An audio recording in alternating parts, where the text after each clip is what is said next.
Welcome to A Fork in Time, the alternate history podcast.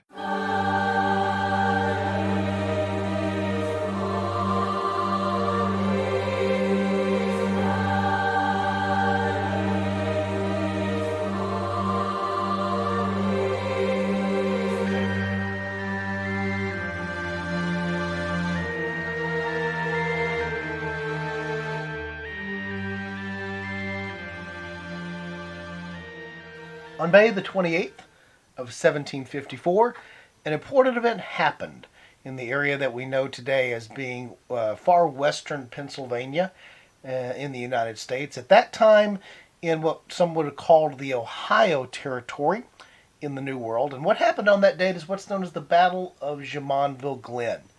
You'll recognize some of the participants of that battle, and you'll certainly recognize the importance of that battle as we unwind it today here on A Fork in Time, the Alternate History Podcast.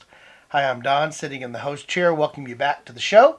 And today we're going to look at an interesting historical what-if. I think that we probably will also, again, like many of the other things we talked about, come back and revisit somewhat frequently.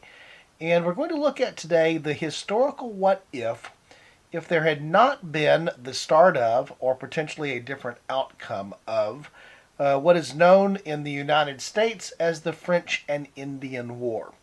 And the event that I referred to there on May 28th of 1754 is the event that is considered to be the start of that war, known in North America as the French and Indian War, although it's a war that goes by many names. We'll talk a little bit about that as we move forward in the significance of the conflict and how it could have changed the course of history if it might have been avoided.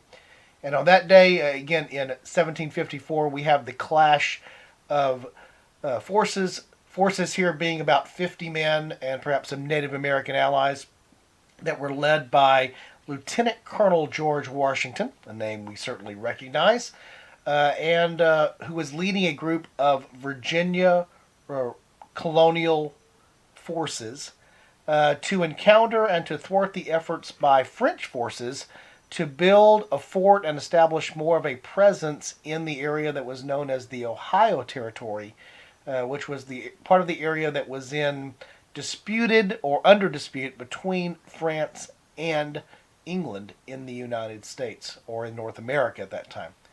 So what we're going to talk about today is the historical what-if of what if there had been no French and Indian War or a different outcome of that war. So we invite you to join us after the break. And we'll go into a little bit of the historical what did so that we can set up the historical what if. Hope to see you back soon. Would groceries delivered to you in as fast as 1 hour save you a trip to the store? Instacart makes that possible thanks to personal shoppers in your area who hand-select items based on your preferences from the stores you love. And shopping multiple stores is possible on a single order. Instacart picks the freshest produce and even keeps your eggs safe, all while finding everything you usually buy, providing smart suggestions for new items, and even highlighting deals to help you save money. And now you get free delivery on your first order over $35. Let Instacart know we sent you and help support our show by following the link in the show notes. Instacart. Groceries delivered in as fast as 1 hour. Welcome back to A Fork in Time, the Alternate History Podcast. Don sitting in the host chair today as we're looking at the historical what if, focusing on what if there had been no French and Indian War. Now, as I mentioned sort of in the setup here, it's important to understand that when we refer to it as the French and Indian War, we're using the term that was primarily used to describe this war in North America. North America at the time in the 1750s having a number of English colonies that had been placed along the Atlantic coast, but also having a presence by the French in the interior, particularly along the Mississippi and up in the areas that we know of as being modern-day Canada, and also having some Spanish possessions that were further, again, south in the parts of North America, obviously, of course, the Spanish occupation of Central and South America as well. And so what we find in the 1750s is the New World, the North American New World, still has a number of the European powers that have interests and claims that are scattered all throughout what will eventually become the territories that we know as the United States and Canada. And at this time, we have, as we've had for centuries, and we've talked about frequently and often here on the podcast, all of the various clashes that have gone on historically between England and France and their relationship, both as allies, but normally as enemies, but also, of course, the English and the Spanish, the French and the Spanish, all of the European powers at various times that are both allied or fighting against each other. And of course, these conflicts that occurred in Europe manifested themselves globally as we have the period of exploration and the period of colonization that was happening in the New World. And so we have the interesting concept that goes on here is that sometimes we have things that are happening in Europe that carry over to the New World. And then in the case of this particular incident, in the case of the French and Indian War, beginning here in 1754, we have the other taking place. We actually have something that starts in North America that then carries back over to the European continent proper. So as I mentioned, this war is known by a number of different names. It's known in U.S. history and in North America as the French and Indian War. That, of course, being a name that's placed upon it derived from the British perspective, because they were fighting it against the French and their Native American allies. So hence the French and Indian War. On the continent in Europe, the most common way that it's referred to as the 7 Years' War, and is considered by some to be one of the first real global conflicts. What you consider to be quote-unquote global obviously changes based upon your time span and when you're looking at that, but it had the consequence of being a conflict between Britain and France that occurred both on the European continent, but also obviously carried over into North America in the flavor of the French and Indian War. And this particular incident in 1754 follows something that happened in 1753. What was happening, for the most part, in the territories that had yet to be really settled by European colonists in the New World, was that there was along the Atlantic seaboard the collection of British colonies, the English colonies that existed there. And again, I mentioned the French presence in what is referred to as New France, which we would think of today as primarily being the eastern portions of Canada. So along the St. Lawrence and into the areas that we know today as Quebec and the other territories that are there. The French had also explored and done exploration activities all up and down the internal waterways, particularly along the Mississippi River, and had claims to that, or made claims to that in parts of the internal parts of North America. And so what we were starting to see was a clash among the expansion that was starting to head westward from British colonial interest in the colonies there as they began to push further inland and move westward. But the trading activities of the French all up and down the waterways like the Ohio, like the Mississippi, those types of things where they were trading, the fur trade, trapping, and trade that was going on with the Native Americans that were there, and the way that they were seeking to take advantage of the land that they had claimed. And so what was starting to happen in the territories that were further west from the established British colonies was a continuing series of clashes over the territories and actually between various Native American tribes that had allied themselves either with the French or with the British. In 1753, as the French were incurring into the area that was came to be known as the Ohio Territory, we actually have a situation where then at that point Major, colonial militia Major George Washington from the Virginia militia, was actually sent to deliver a message to French forces that were in the territory that we know today as modern Pennsylvania, again called the Ohio Territory at that time because of the Ohio River and the area that existed there, to basically deliver a message to them that their presence there and them continuing to fortify locations and to establish military outposts and settlements in the area would not be tolerated by the British. And so Washington was sent on an expedition in 1753 to deliver this message to French forces that were there. Upon receipt of the message there by the French forces, Washington was basically told that should have been delivered to the French colonial interest, or the head of the French colonial interest, which existed further north in what we think of today as being Canada, again Quebec, and basically it was disregarded.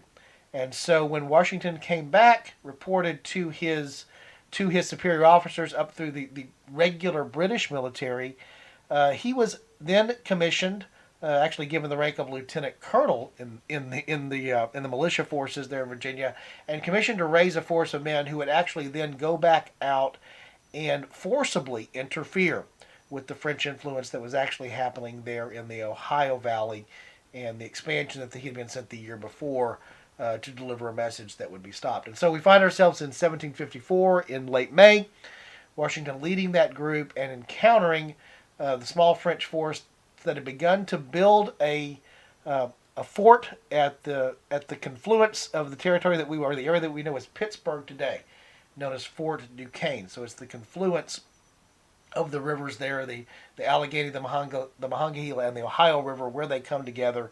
An excellent location to build a fort. That would be what the French were building. That was Fort Duquesne.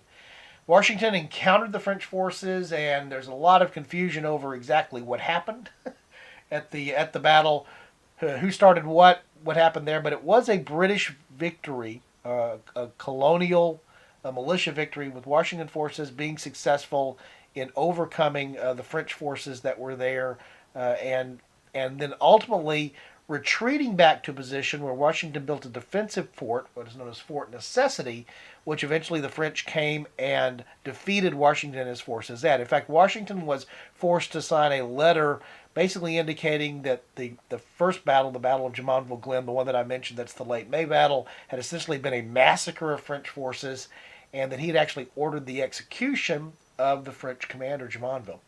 And so this actually created tension, both in terms of the initial British victory over the French in the Battle of Jumonville Glen, but then ultimately in the defeat at Fort Necessity.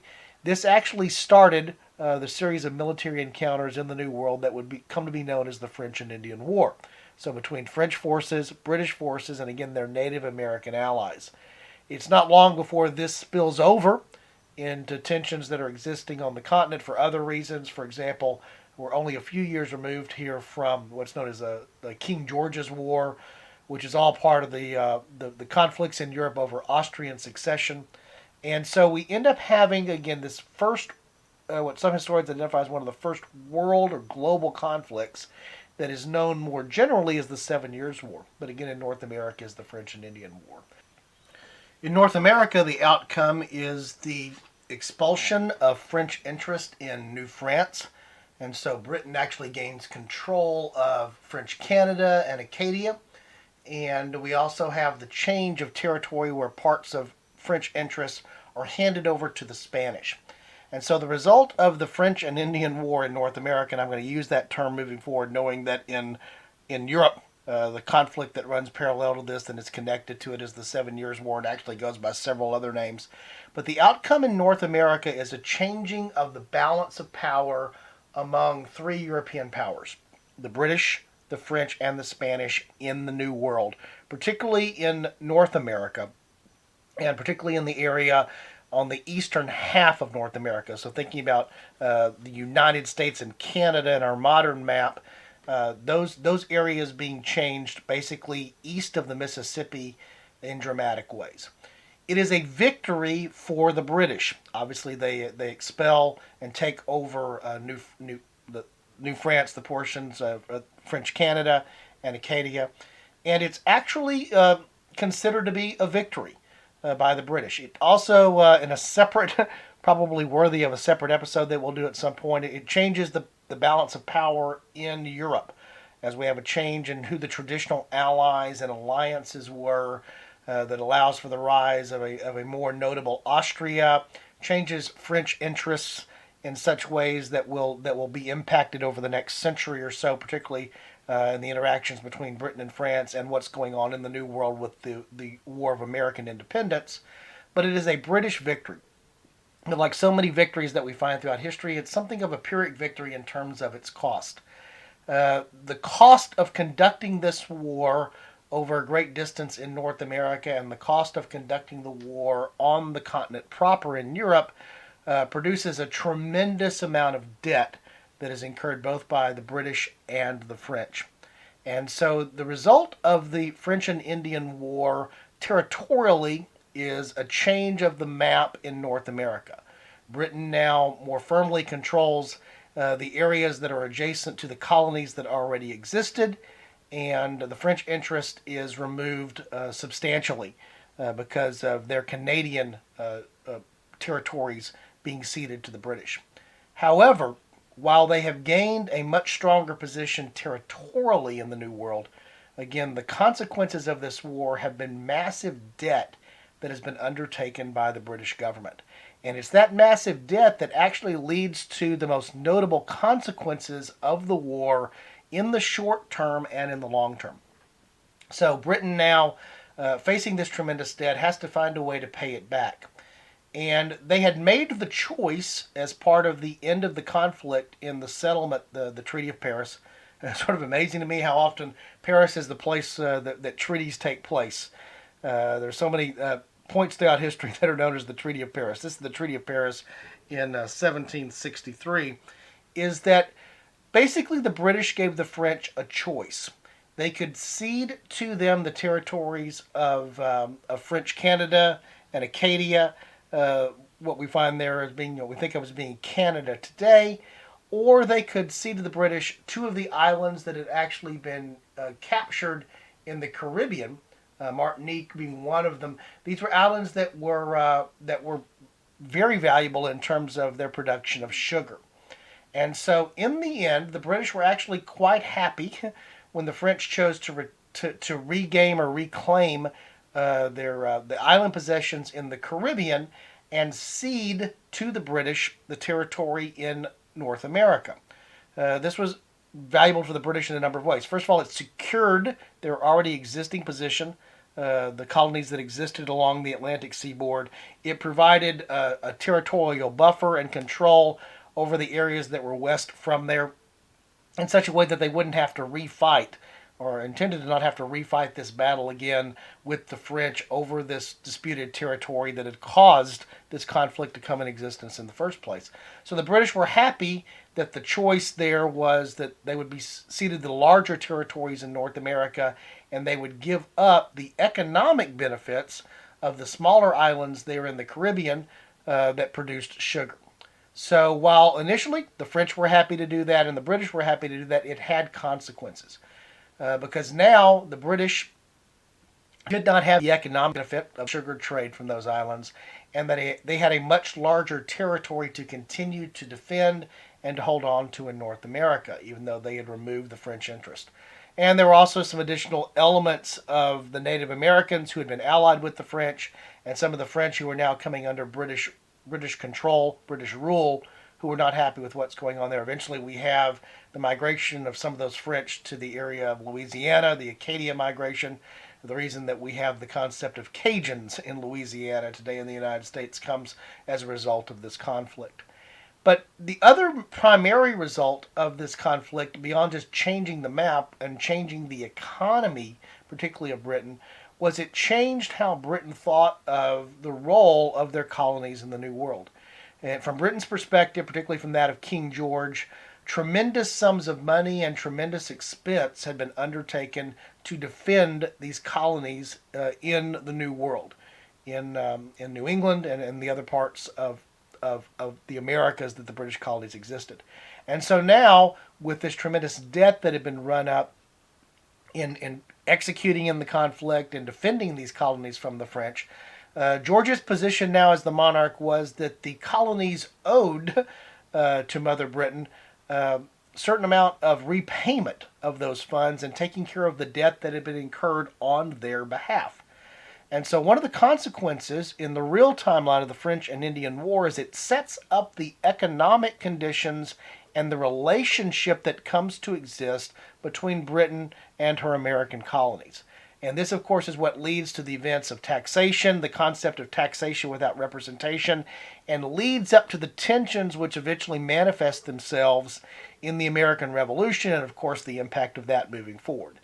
Most historians would very quickly realize that the French and Indian War is an important precursor event to what leads to the American Revolution.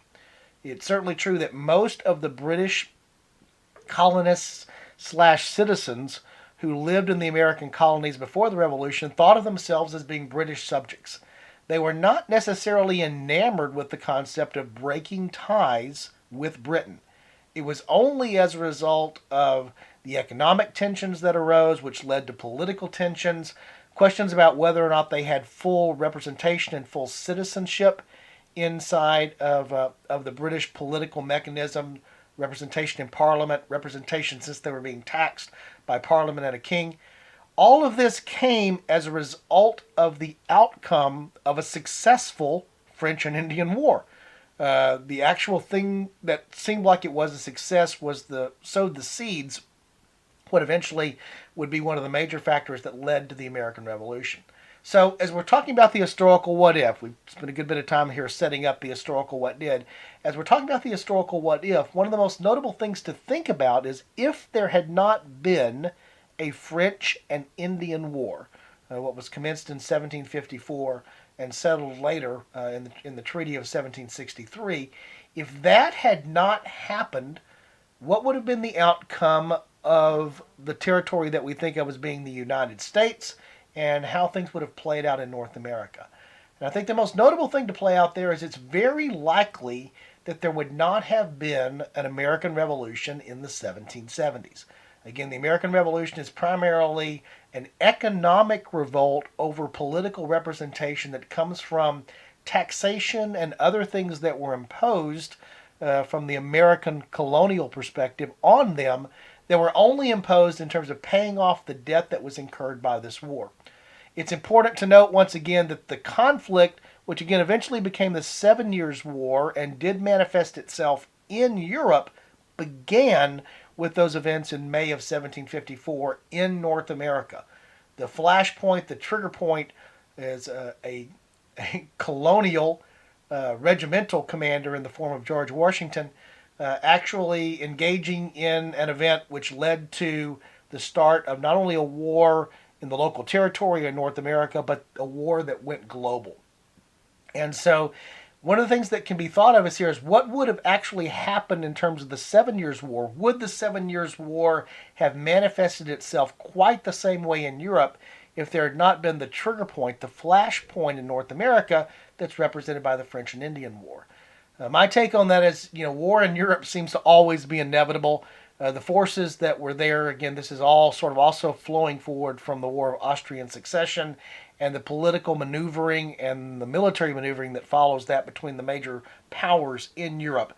There's likely some form of 7 Years' War that happens in Europe just because of the other factors that were there, but it may be delayed or it may take a slightly different form and certainly would not have manifested itself necessarily as a global war. It's possible that you may have seen the conflict spill over from Europe to North America just because that could have happened between British and French forces, but instead of it being launched in North America and then manifesting itself on the European continent, it may have been less of a military engagement in North America because of what was going on the continent proper. And so if you have no French and Indian War, you also continue to have a French presence in North America, at least for some amount of time. And so the development of the relationships between French traders and the Native Americans in the more central areas of the Ohio Valley, the Mississippi River Valley, those types of things may have played out differently. And certainly what later became after the American Revolution and America gaining her independence, where you had the start of what became the concept known as manifest destiny, where now Americans were pushing further west into the Ohio and then even further west than that with the expansion from the original colonial footprint, would have encountered, just as it did here in the 1750s and part of what drew this conflict into being, would have encountered French presence that would have existed there.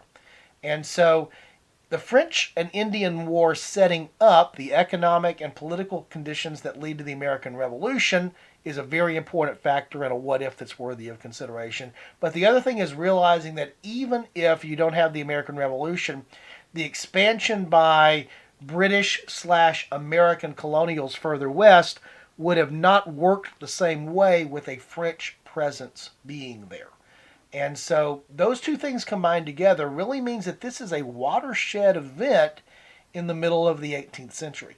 if there is no French and Indian War, arguably there may eventually be a different type of independence or a different type of break between the American colonies and Britain. We've talked about this in a couple of other episodes, how that would have played out, potentially with a slightly longer delayed thing, more of a friendly agreement to go the separate ways versus it coming in the form of a war of revolution. And you would have continued to have the French interest that would have existed in North America, meaning that France would have been a player moving forward, not only through the 18th century, but even into the early 19th century in North America. So the historical what if is no United States potentially as we know it, or comes to exist in a way that is different than we know it, without the change in status of the French. Even if the United States comes into being, you have more French influence in North America relative to perhaps this new independent America that's come to its independence in a different way, or just what continues to be Britain in the United States. And now there's not that move that's west. So the big historical what if that we can look at here for the French and Indian War is that it basically is a potential nullifying or neutralizing factor of, again, both the American Revolution and everything that flows forward from that in the New World for the next couple of centuries, what we know as being the real timeline today. In addition to changing the relationship that would have existed between Britain and her American colonies, it's also important to note that this same economic burden that Britain faced as a result of conducting the war also produced or led to the factors that would lead up to the French Revolution. And when you think about the interplays between the American Revolution and the French Revolution, and how in some ways the French Revolution is inspired and influenced by the American Revolution, and the relationship that existed between the American colonies in revolution against Britain and the French, because the French are the allies of the Americans, primarily because it's one way of being in conflict, effectively in conflict with Britain, is that you also have the understanding that you alter potentially the course of French history by changing the French and Indian War. It wasn't so much that they lost the French and Indian War or the other outcomes for the 7 Years' War for France, but it also set up the conditions for the revolution that existed there, ignited and supported by the American Revolution and working forward. And so if there is no French and Indian War, again, I would argue that you do not have the American Revolution as you're accustomed to seeing it, whether it takes decades, even another century or more, before there's a change in the status of the British colonies in America, I think is arguable. It could take a very long period of time for it to play out in a different way. But it also is different in the sense of there would not have been the French Revolution potentially in exactly the same way. And the way that that changes the balance of power in Europe ultimately leads to the rise of Napoleon.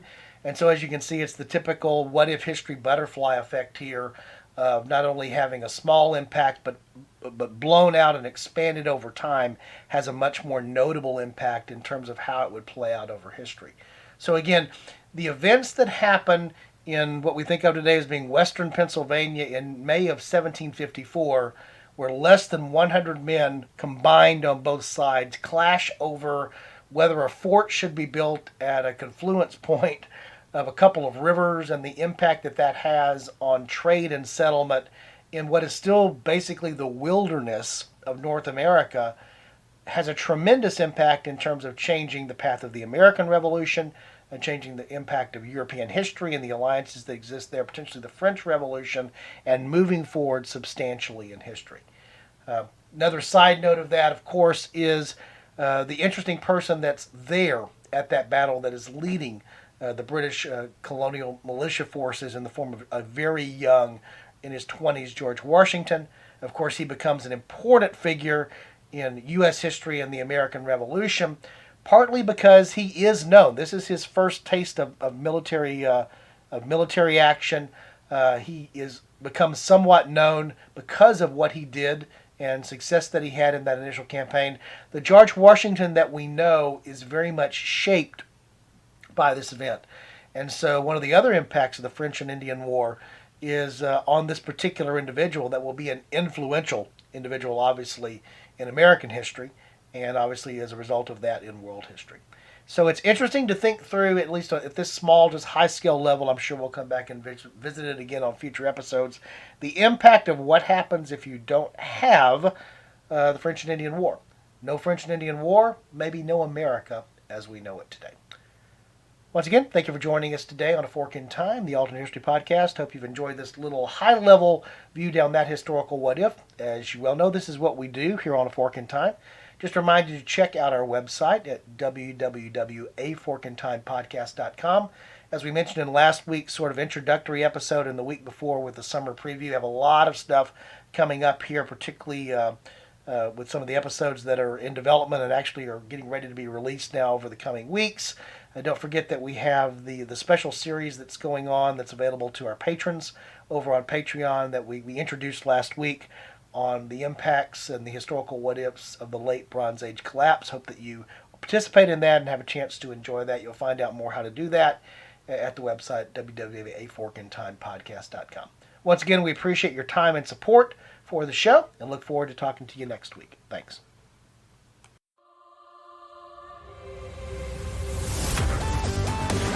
Thanks for listening to A Fork in Time, the Alternate History Podcast.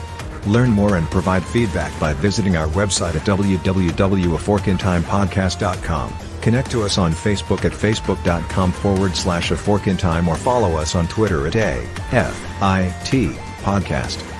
If you want to support the show financially, visit our Patreon page at patreon.com/aforkintime. We hope you will join us next time.